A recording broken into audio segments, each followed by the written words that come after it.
Big TV భక్తి సమాచారం WhatsApp ఛానల్లో జాయిన్ అవ్వండి. అన్ని విశేషాలు ఎప్పటికప్పుడు తెలుసుకోండి. అసలు శివుడికి లింగాకారం ఎలా వచ్చింది? మనందరికీ ఏడుకొండలవాడు వెంకటేశ్వర స్వామి ఆయన యొక్క వివాహ ఘట్టం. ఆ వివాహ ఘట్టంలో దానికి పూర్వంలో ఋషులెల్లరూ కూడా గంగా తీరంలో యజ్ఞం చేస్తుంటే యజ్ఞం చేస్తున్నటువంటి ప్రసంగాన ఆ ఋత్విజులు హోత అధ్వర్యు ఎవరెవరైతే ఉన్నారో చాలా అద్భుతంగా యజ్ఞం జరుగుతున్నది. నారదుల వారు వస్తారు. వచ్చిన నారదుల వారు ఏమయ్యా ఇంతమంది యాగాలు చేస్తున్నారు, ఈ యాగము యొక్క ఫలము ఎవరు అనుభవిస్తారు, ఎవరికి సమర్పిస్తారు అని ప్రశ్న అడగగా ఆ యజ్ఞం చేసే ఋత్విజులకు మాకేం తెలియదండి అంటారు. అలాగైతే మరి ఎవరికి యజ్ఞ సమర్పణ చేస్తున్నారో ఫలభోక్త ఎవరో వారెవరో మీకు తెలియందే ఈ యజ్ఞం చేసి ప్రయోజనం ఏమిటి, అలా అది కనుక్కొని రండి, తర్వాత యజ్ఞం మొదలు పెట్టండి. సరే ఎవరిని పంపించాలి? భృగు ఋషుల వారిని పంపిస్తారు. మహాజ్ఞాని భృగు ఋషుల వారు ఆయన నేరుగా కైలాసానికి, బ్రహ్మలోకానికి, వైకుంఠానికి ముల్లోకాలు వెళ్ళి తిరిగి ఒక నిర్ణయం చేస్తారు. అయితే ఇక్కడ ప్రస్తుత విషయంలో మనం భృగు ఋషి కైలాసానికి వెళ్ళినప్పుడు పరమేశ్వరుల వారు పార్వతీ సమేతంగా ఉన్నప్పుడు దాన్ని చూచిన భృగు మహర్షి నా రాకను గమనించి కూడా నీవు నీ భార్యతో కూర్చున్నావు, ఒక భక్తుడు వచ్చాడనో, ఒక ఋషి వచ్చాడనో, లేదా ఒక ఇంటికి అతిథి వచ్చాడనో మనము విస్మరించరాదు. ఇది మనకు అక్కడ కథలో నేర్పిస్తుంది సందేశం. దానికి కోపోద్రిక్తులైనటువంటి భృగు మహర్షి భూలోకంలో నీకు ఎక్కడ కూడా మూర్తి పూజ లేదు, కేవలం లింగ పూజ అని శాపమిచ్చారు. ఆ శాప కారణంగా భూప్రపంచంలో ఎక్కడ కూడా మహరుద్రదేవుల వారికి ఇతర దేవతలకు ఏ విధమైనటువంటి ఆకారం ఉంటుందో, కాళ్ళు చేతులు ఇలాగ సర్వావయవాలు, ఆ విధంగా ఇక్కడ మహరుద్రదేవుల వారికి పరమశివుడికి ఉండదు. వారికి కేవలం లింగ పూజ మాత్రమే అన్నటువంటిది మనం భవిష్యోత్తర పురాణంలోనూ వరాహ పురాణంలోనూ ఈ ఇతిహాసాన్ని మనం వింటాం. ఈ రకంగా ఆ శివుణ్ణి లింగాకారం చూడడం వేరు, శరీర ఆకారంలో చూడడం వేరు, శరీరంలో ఉన్నటువంటి ఆయన వేషధారణ వేషభూష దాన్ని చూడడం వేరు. శివతత్వంలోకి మనం వెళితే ఏదైనా ఒక దేవుణ్ణి చూచినప్పుడు మనకు ఒక భక్తి కలుగుతుంది. ఇప్పుడు తిరుమల వెళతాం దృష్టాంతానికి, దేవుణ్ణి ఆపాద మస్తకం చూస్తాం.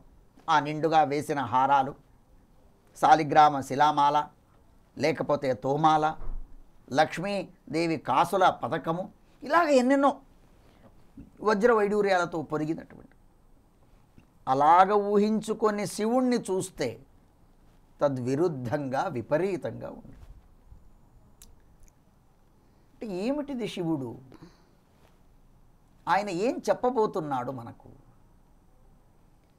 ఈయన భార్యయో అతీ సుందరాంగి. ప్రపంచంలో సౌందర్యము ఏదైనా ఒకటి ఉంది అంటే సౌందర్యవతి ఎవరైనా ఉన్నారంటే అది పార్వతీదేవి. మరి అలాంటి పార్వతీదేవి ఆ సౌందర్య రూపవతి గుణవతి ఆవిడకి భర్త ఎలాగుండాలి? ఈయనయో అతి విచిత్రం. గజ చర్మాంబరధరుడు, ఢమరుకము, త్రిశూలము, ఆ జటామండలం ఏంటి, చూస్తే ఆకారం వికారం విచిత్రంగా ఉంటుంది. పూజించదగినటువంటి వ్యక్తి ఆకారంలా కనపడదు. ఒళ్ళంతా చితాభస్మం పూసుకొని ఇతన్ని మనం ఎలాగ పూజించాలి? ఈ శివుణ్ణి ఒక దేవుడు అనగానే ఆ దైవత్వం నిండు కళ ఉట్టిపడే విధంగా ఉండాలి. కానీ ఇక్కడ శివుణ్ణి చూడగానే భయప్రదంగా ఉంటుంది. కానీ శివుణ్ణి చాలా అందగాడు అని అంటారు కదండి, ఈ పక్క చాలా సౌందర్యం అని అంటారు కదండి. ఎందుకంటే భార్య అంత సుందరాంగి, ఉమ్, మరి ఆ భార్యకు సంబంధించినటువంటి భర్త సుందరేషన్. తమిళనాడులో సుందరేషన్ కోవిల్ మనం చూస్తాం. అలాగా పరమ సుందరుడైనటువంటి వాడు పరమశివుడు. అయితే ఆయన తత్వబోధన మనకేం చేస్తున్నారు, ఆ శివతత్వం మనకేం చెబుతుంది అని అంటే, రుద్రదేవుల వారు ఒళ్ళంతా విభూతిని పూసుకున్నారు.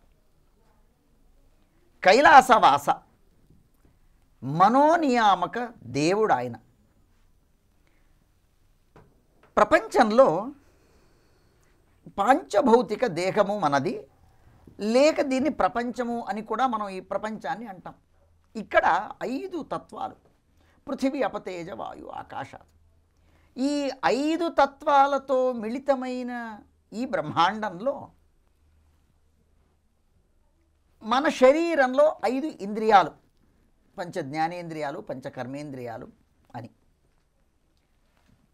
ఇవి ఏమిటి అంటే కళ్ళు, ముక్కు, చెవులు, నాసిక, చర్మము, ఇవన్నీ కూడా ఏదైనా ఒక వస్తువును చూసి దాన్ని మన అధీనంలో తెచ్చుకోవటానికో, లేక మనం దాన్ని అధీనంలో వెళ్ళటానికి మధ్యలో ఒక ఉపాధి కావాలి, ఒక కేంద్రం కావాలి.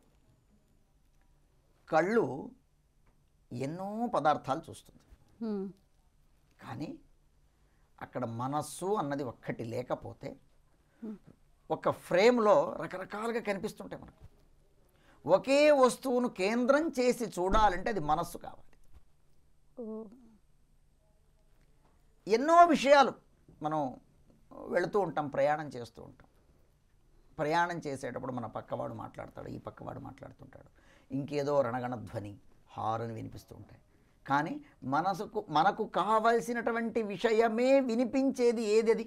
ఇంద్రియం, అది మనస్సు. ఈ మనస్సుకు దేవత ఆయన పరమశివుడు. మనస్సే లేకపోతే మనకు ఏ వస్తువు కనపడదు, ఏ వస్తువు వినపడదు, ఏ విషయము లేదు, ఏ సుఖము లేదు. ఏదైనా మనం మాట్లాడితే నాకు మనస్సు లేదు, నాకు మనస్సు లేదు. ఈ ఇంద్రియాలలో ఇప్పుడు ఈ మనస్సు ఎక్కడి నుంచి వచ్చిందంటారు? పంచజ్ఞానేంద్రియాలు, పంచకర్మేంద్రియాలు కాకుండా 24 తత్వాలమ్మా. ఇవన్నీ కలిపితే ఓకే, ఆ 24 తత్వాలు ఒకటి మనస్సు. Okay, okay. మనస్సు ఇప్పుడు వ్యవహారం చేసేటప్పుడు మనస్సు లేదు అని అంటాం. అవును, మనస్సు లేదు అంటాం. కళ్ళు చూస్తున్నాయి, ఒక వ్యక్తిని చూస్తున్నాయి, లేదా 10 మంది ఉన్నారు అక్కడ. మనకు కావలసిన వాడిని మనం ఎందుకు చూస్తాం? మన తల్లిదండ్రులు ఉన్నారు, అన్నదమ్ములు ఉన్నారు, అక్క చెల్లెళ్ళు ఉన్నారు.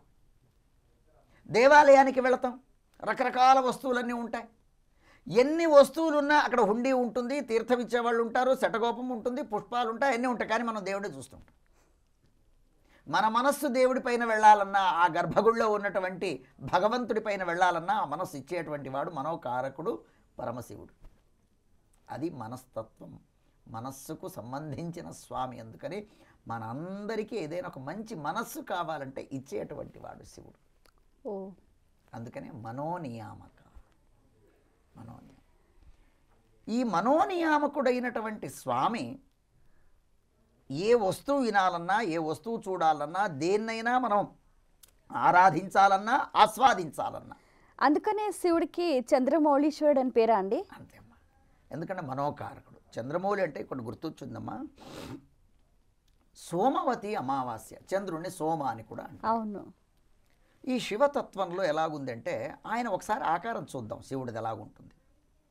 గజ చర్మాంబరధరుడు, లేకపోతే నందివాహన, మెడలో సర్పము, నాగాభరణ, నాగభూషణ, గంగా పైన ఉన్నది జటామండలంలో గంగాధరుడు, గంగాధర, చంద్రమౌళి, హాలాహల, హాలాహల, నీలకంఠ, త్రిలోచన, ఇవన్నీ ఆయన ఆకారం. దేవుడు అనగా ఎలాగుండాలి అని అంటే నిండుగా పుష్పాలతో అలంకారం చేసింది. ఈయనేదో మెడలో పాము వేసుకొని నాగాభరణ భూషణ అని అంటాడు. పాములతో అలంకారం చేసుకున్నవాడు, చంద్రుణ్ణి తల మీద పెట్టుకున్నటువంటి వాడు, గంగను ధరించిన వాడు, పులి చర్మాన్ని వేసినవాడు. అంటే ఇతడు పరమ కరుణామయి.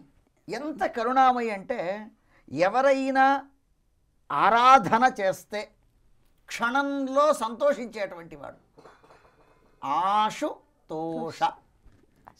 ఆశుతోష అంటే ఇతర దేవతలను సంతోషపరచుకోవటానికి మనకు దృష్టాంతానికి 100 రోజులు పట్టాయి అని అనుకుంటే ఇక్కడ 1 రోజు సరిపోతుంది. For more videos like this, subscribe Big TV channel.